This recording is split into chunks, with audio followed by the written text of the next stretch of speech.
بسم الله الرحمن الرحيم الحمد لله رب العالمين والصلاة والسلام على سيد الأنبياء والمرسلين اللهم علمنا ما ينفعنا وانفعنا بما تعلمنا وزدنا بفضلك علما تعليما إنك على كل شيء قدير. Assalamu alaikum wa rahmatullahi wa barakatuh. Do we have any questions?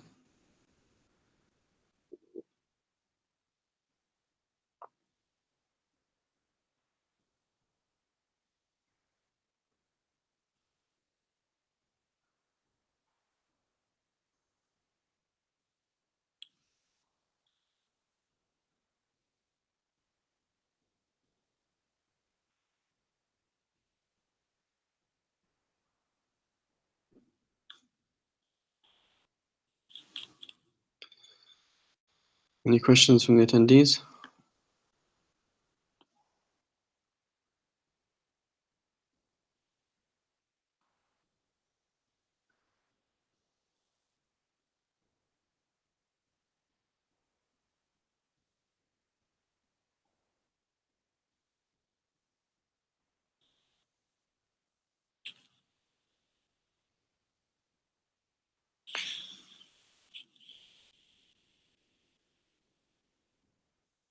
A question from Talib.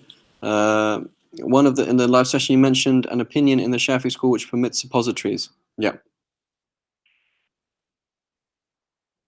There's a position in the Shafi school that does that putting something in the private parts does not break your fast.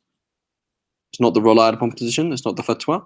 However, in the scenario where somebody has to do that frequently, it becomes a major problem. Then they should. Then it's valid to follow. It's more precautionary for them to make up those fasts.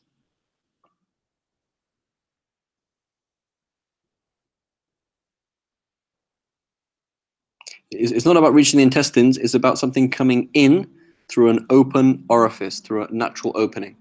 So the question is it any open or any natural opening, or is it just the mouth? That's the question. So the point is, it doesn't matter about getting to intestines or not. The point is, it goes inside the body, past what's considered outside of the body.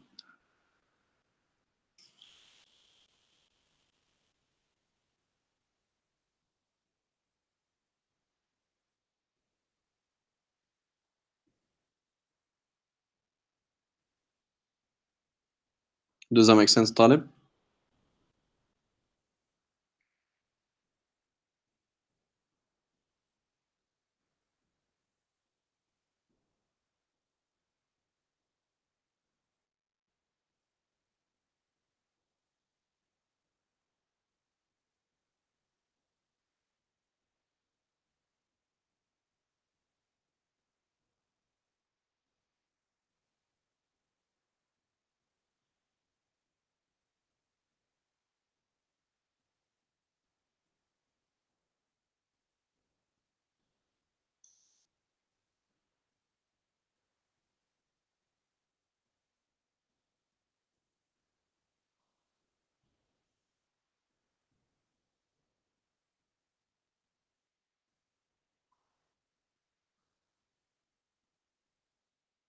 Allahu A'lam. I don't know. I've never heard that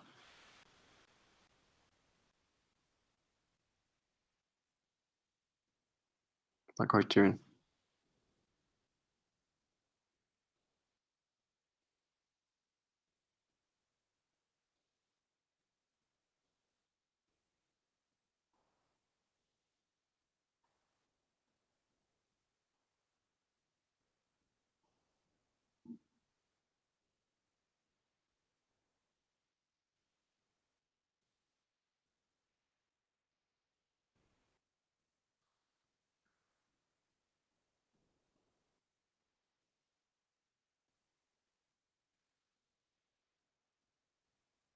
Any other questions?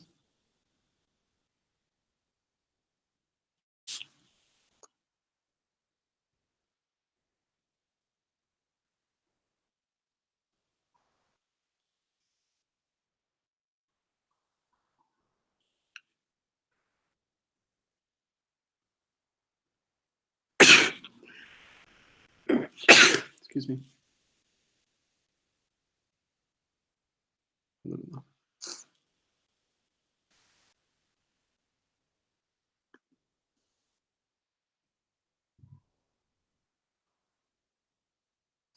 Talib has another question. My next question is about rinsing one's mouth.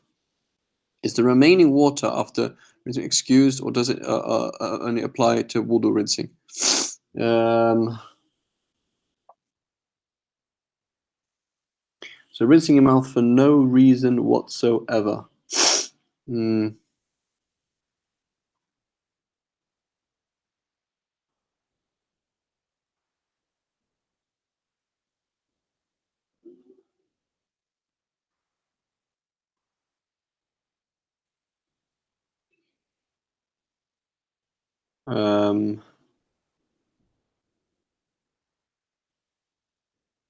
I don't think it's a problem, but I'm not 100% sure. So I don't know the answer.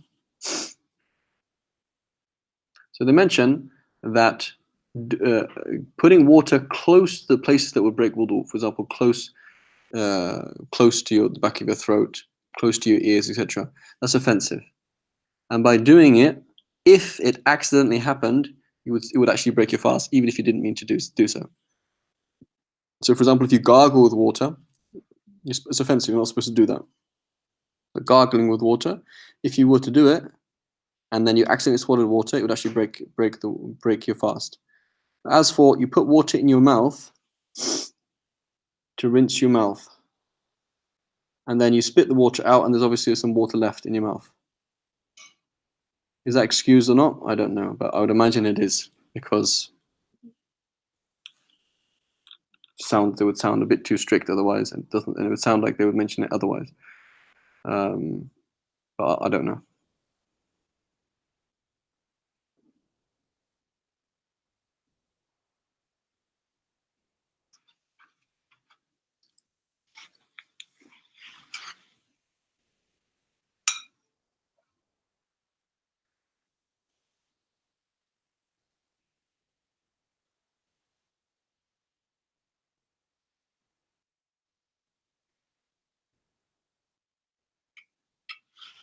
Any other questions? Any other questions from anyone other than Talib?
No, no more questions. I think we have a question now.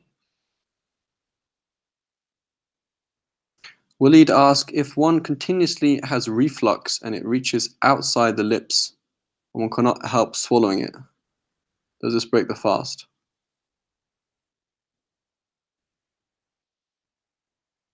So, if one cannot help swallowing it, then it does not break the fast, because anything you do in spite of yourself, i.e., you're not able to do anything, you weren't able to do anything about it, then it doesn't break your fast, right? However, by default, anything that comes up, you're supposed to spit it out, right? Because if something comes from inside and comes up into your mouth, then it's considered vomit and it's filthy. You have to spit it out and rinse your mouth and gargle with water to wash out your mouth. Now, if you are not able to stop that, then it's not going to break your fast, right? But the question is, do you know it comes to your mouth?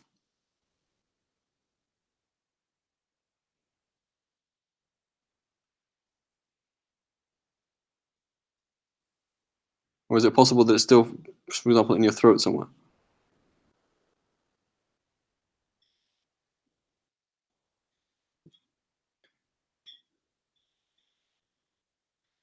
Does that make sense, Waleed?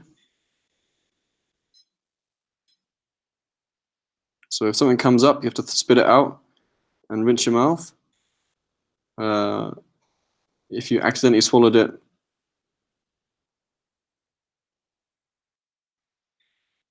and then you have to spit it out.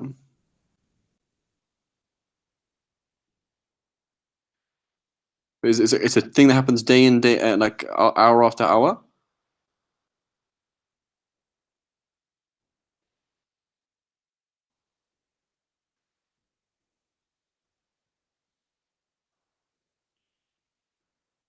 Because by default, yeah, you'd have to spit it out. But if it's something that's going to happen hour after hour, it might be different. Allahu Alam.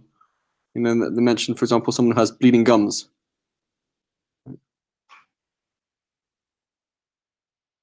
Yeah, so I'm saying by default, that's the happens every couple of seconds. That this thing comes up in your mouth.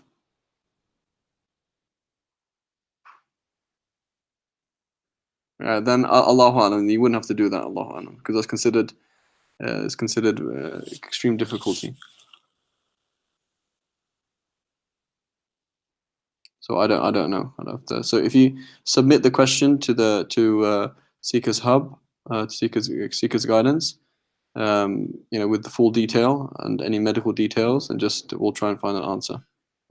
From just as a, you know, off the cuff, you know, Sharia isn't that difficult. Right? Somebody who vomits, you spit everything out and rinse your mouth. Okay, this is the same kind of thing. It's like vomiting, but every couple of seconds, the Deen doesn't ask you to do impossible things. So Allahu Alam. I don't know the answer. But you submit the question, inshallah, we're trying to find a proper full answer for you.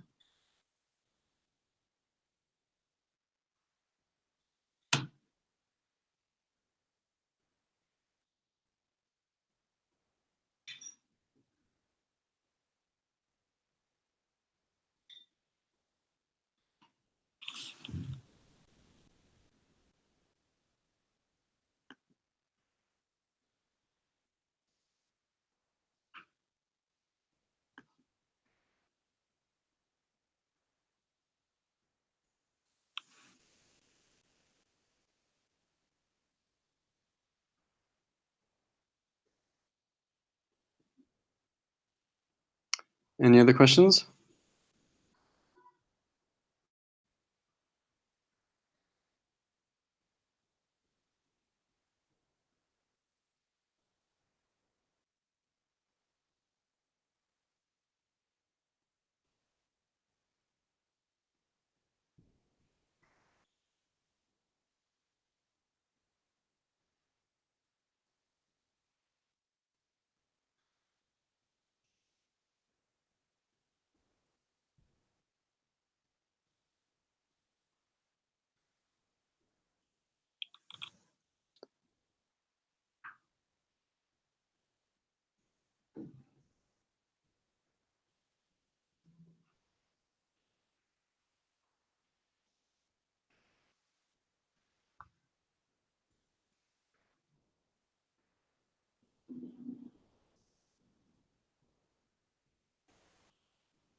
So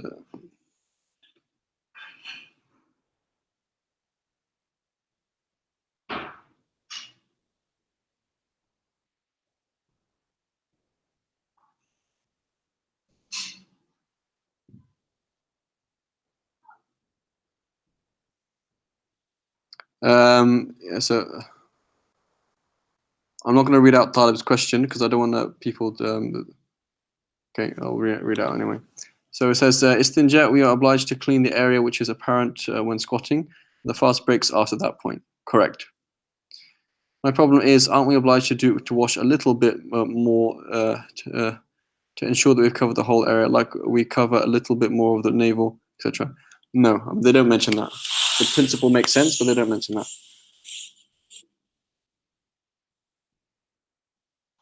Because you know, that would mean, for example, that when you know, so if you throw up, they say you got to gargle to make sure you wash the whole of your mouth. But they don't say you have to drink water to make sure you have to wash past that. No.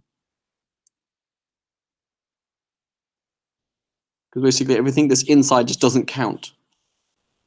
right? Because you don't have to, so they don't mention that.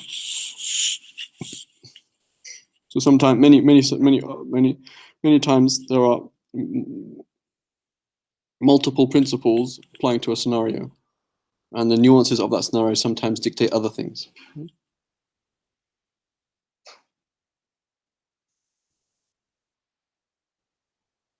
You just wash yourself normally, and that's it.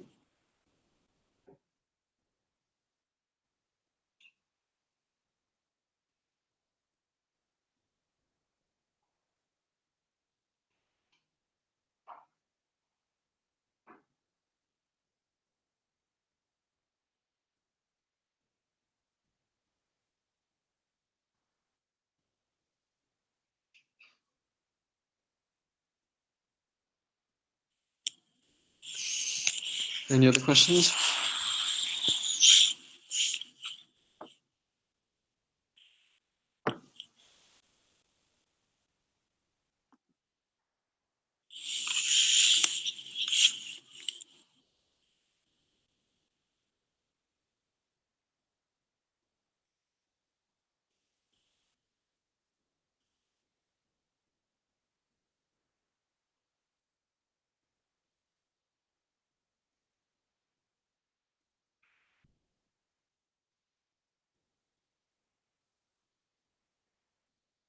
So Walid Talib asked the same question.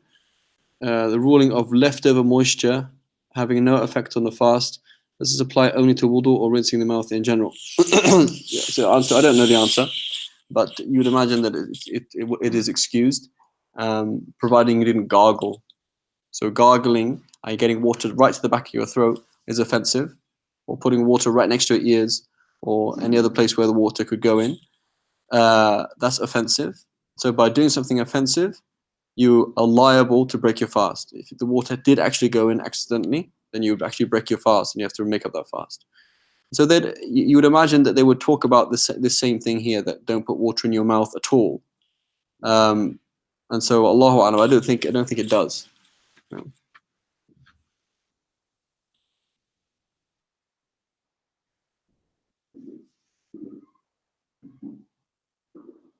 Because that's not putting it for example, in the front of your mouth, putting water in the front of your mouth and spitting it out is not the same as, Allahu A'lam. But I don't know the answer, but it doesn't sound like it should.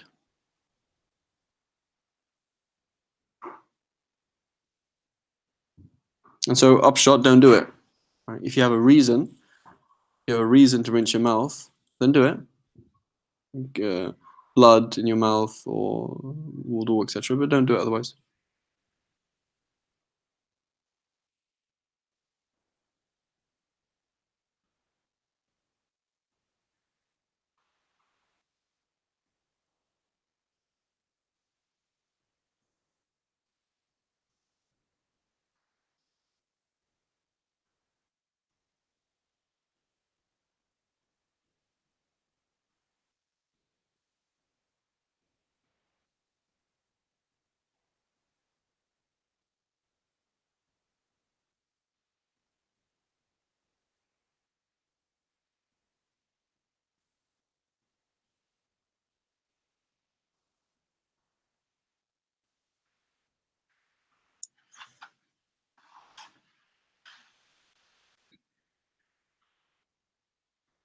Any other questions?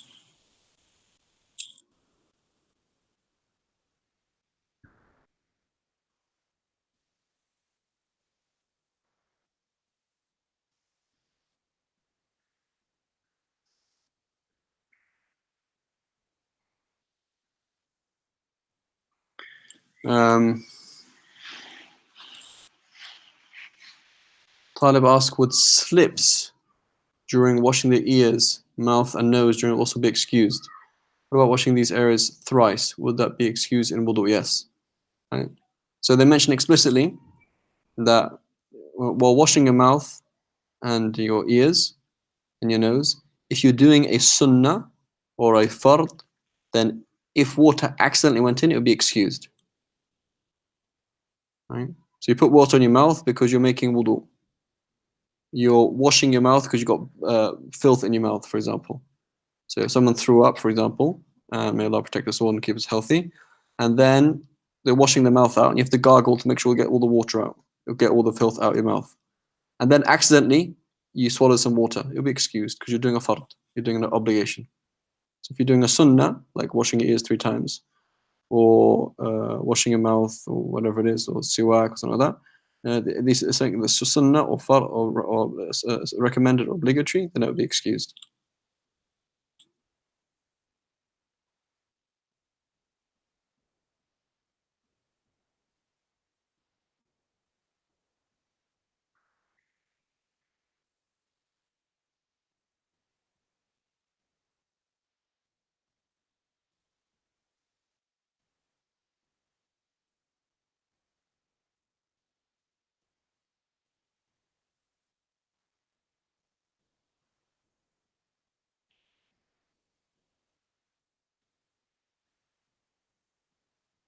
And there are many sunnah ghusls to do. For example, on the nights of um, certainly the last 10 days, but I think even yeah, every night of Ramadan, it's recommended to do a ghusl. Um, and for example, attending, for example, a lesson. There's a group of people. Whenever there's a group of people gathering, it's sunnah to do ghusl. So you're going to go to a group of people, going to do a Quran class, or there's a talk, or something like that. It's sunnah to do ghusl for that. Going to a dhikr, it's sunnah to do ghusl for that. So if you did that sunnah ghusl and water accidentally went in your mouth or down your throat or accidentally in your ears, you'll be excused.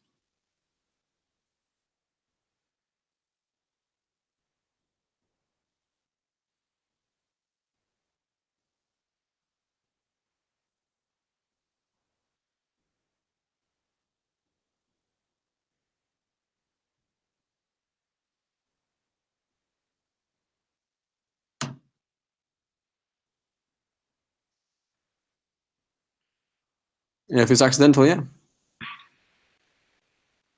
because you're doing a fard, you're doing an obligation.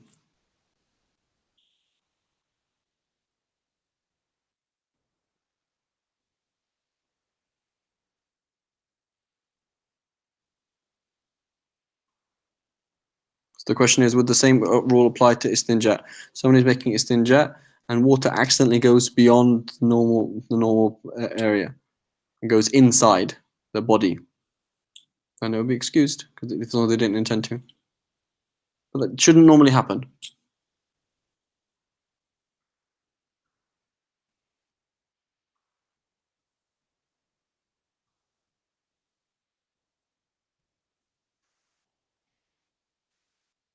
We have to remember always that the deen is reasonable, right? And so just do reasonable things, and you know, generally we'll find that it's okay.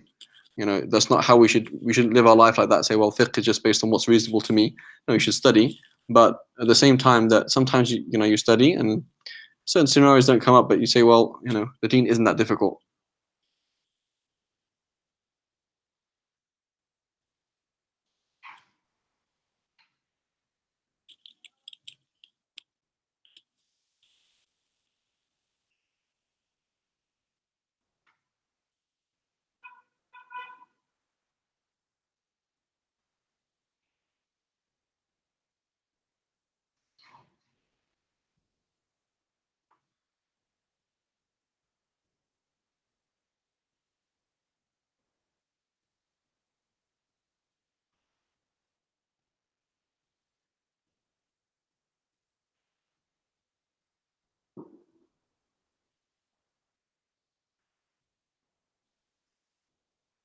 Any other questions?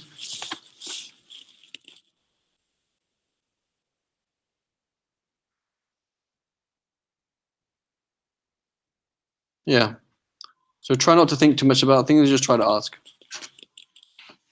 Now the difficulty is sometimes just there's nobody to ask, so you kind of have to kind of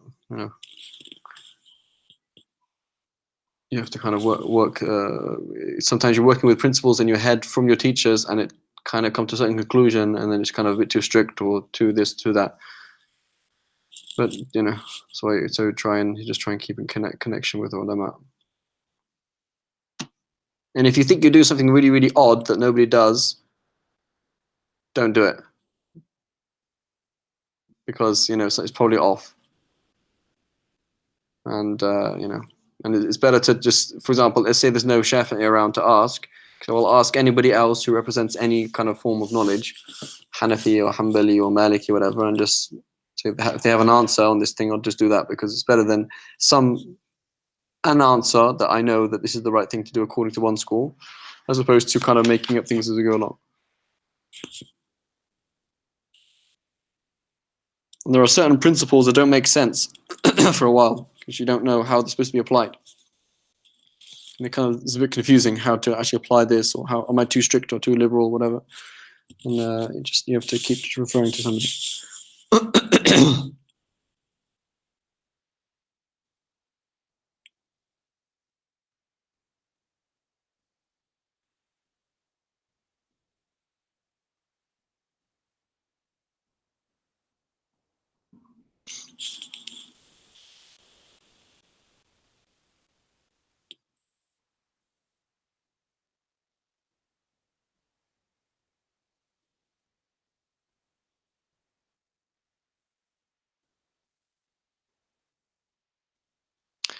Majidullah says, so rulings the ruling applies to rinsing the mouth outside of an obligatory act as well.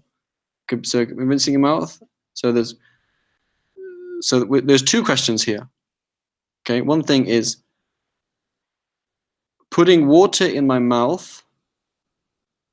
So putting water. The two questions. One is putting water next to a place where something could go and break the fast. This is excused if water accidentally goes in for something that's sunnah or something that's fard. So with the example of the ear, I'm having a sunnah ghusl or a fard ghusl, and water accidentally goes right inside my ear, this does not break the fast. As opposed to I'm just, for example, having a shower because it's nice, I'm hot and just nice, it's not sunnah. And so if the water did go accident in your ear, and you expose your ear to the water, and water did go accidentally get right inside your ear, that would break your fast. With the issue of putting water in your mouth, that is gargling. So you're gargling for no reason, and water accidentally goes in, that would break your fast. But you're putting water in your mouth and not gargling for wudu or it's a sunnah of ghusl, then that's fine. And Allahu A'lam,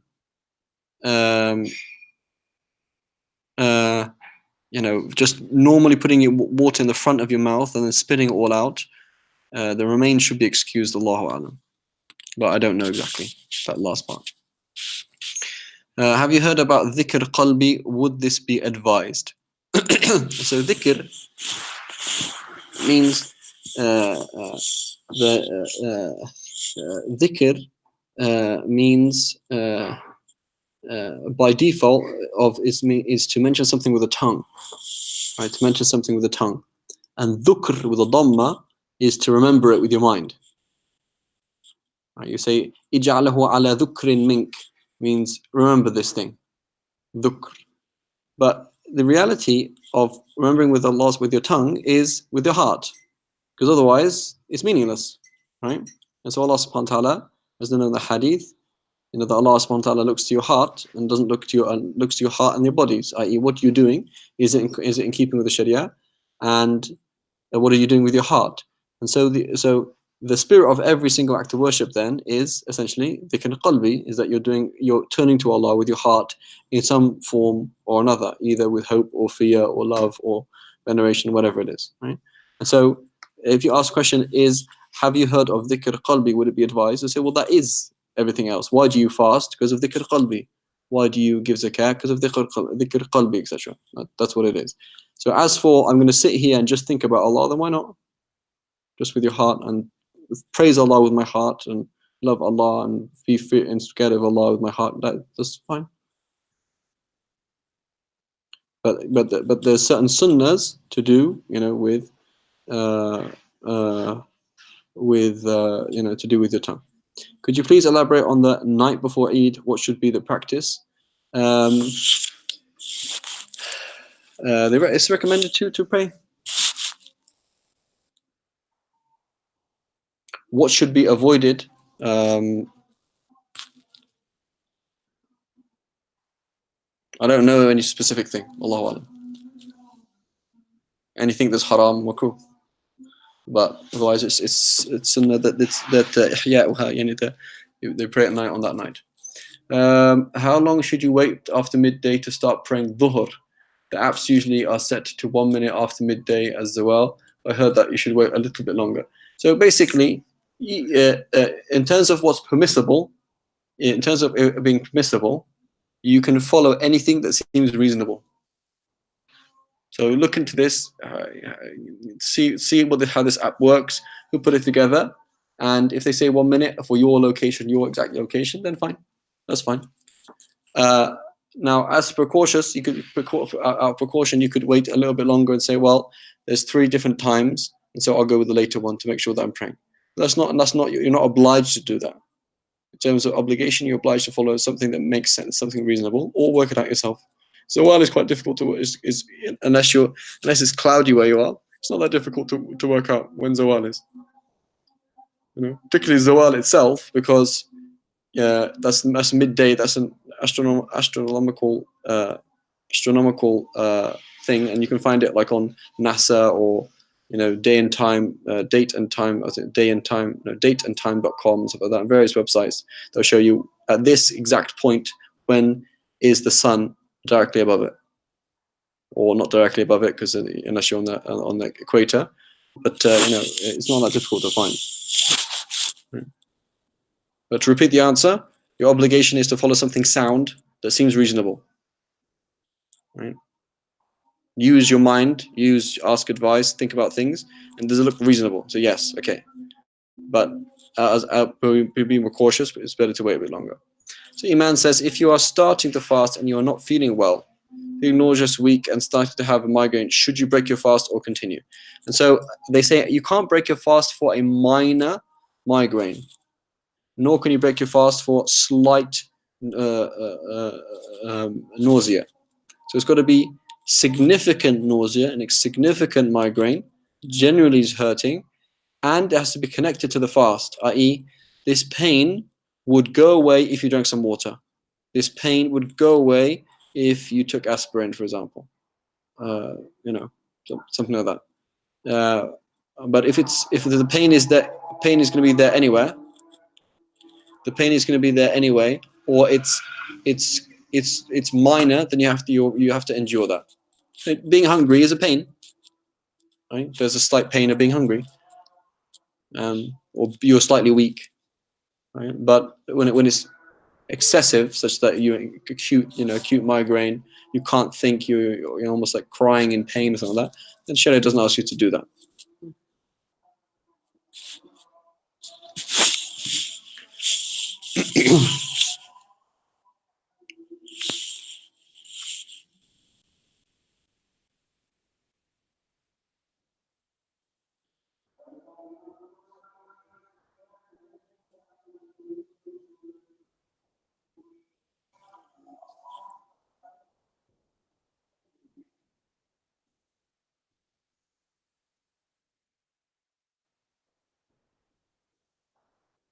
Okay, just another 5 minutes.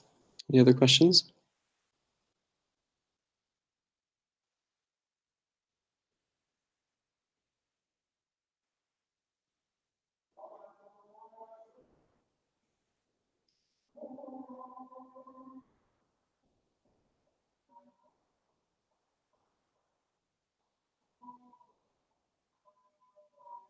Also, Iman, you can't anticipate the excuse. You can't say, well, yesterday I started fasting and within 2 hours I had to break my fast because my headache was too much. So today I'm going to do the same thing. You can't do that. You have to start fasting and get to that point.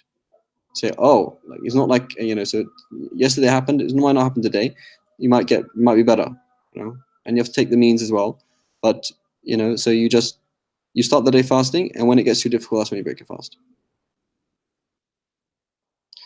Do you have to remove substances that have not reached the ha or kha point but would still be able to remove? Do you have to remove substances that have not reached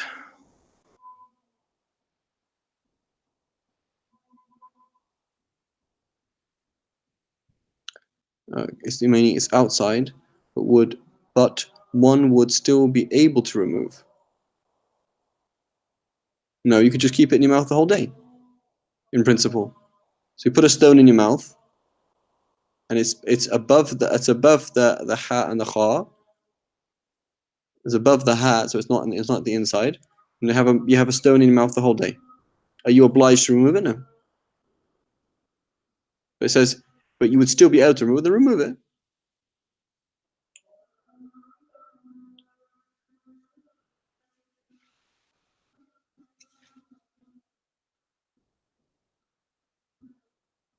If you recite the Fatiha while praying and you skip an ayah, can you start the recitation again?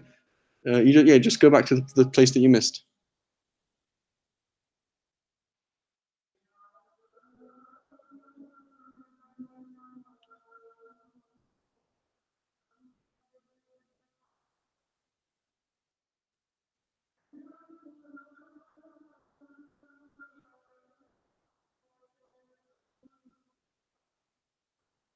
Yeah. So the phlegm. I should answer the other hand. Allah.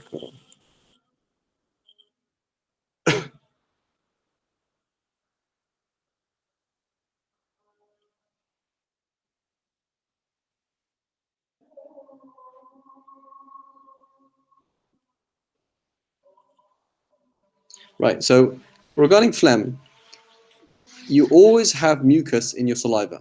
Okay. But when you're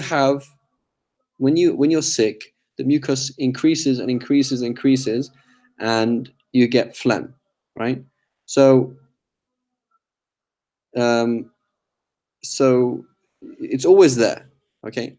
So when we talk about phlegm, you have this what we call a productive cough, when you have thick green stuff that's there. It's a palpable thing in your mouth, right? It's a palpable thing in your mouth. So if that's in your mouth, meaning above the point that you say ha or kha, right? Then that place or above, then you have to spit it out, okay? And if it's beyond that part, if it's about the ha, then you don't, okay? Now, so basically, if there's something clear substance there, yes, you have to spit it out, right? It's still back there as you phrase it, but it's not in your mouth. You do have to spit it out. But is it there? That's the question. And is there actually like a lump of something there or not, right? Because the important thing to understand is that in reality it's a continuum. Saliva, and it has mucus in it. It's there in the back. It's just part of the how the nose and the mouth things work, but it just increases, right? So we can't get too nitpicky about it. What we're talking about is you have a lump of something in your mouth that has to come out. Right? Majid Allah says, we have to finish now. Last question. Since the earth is continuing moving after the exact moment midday occur, a moment after it could be zawal. After midday occurs, a moment after it could be zawal. But I want to understand the fiqh ruling principle on it.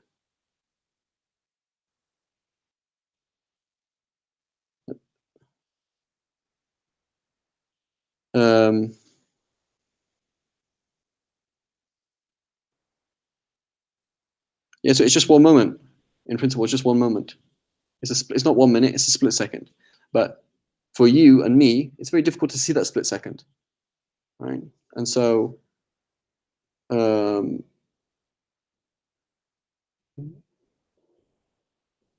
so that's why you have to wait about a minute or so, because otherwise you wouldn't even be able to notice it. Okay, last question. Wali says, if one spits out and some spit remains on one's lips, can one bring this saliva back into the mouth and swallow it? Yeah, the deen isn't that difficult, Walid, right? So that you're spitting something out and then the rest of it is saliva that was kind of attached to the spit, it's okay. At the end of the day, it's just saliva in your mouth. Okay, well, did any of that saliva have anything to do with the phlegm that came out of my mouth? Well, I don't know. I didn't inspect it. The deen isn't that difficult, Walid. Okay, this is the last question because Shaykh Ibrahim is starting now. وصلى الله على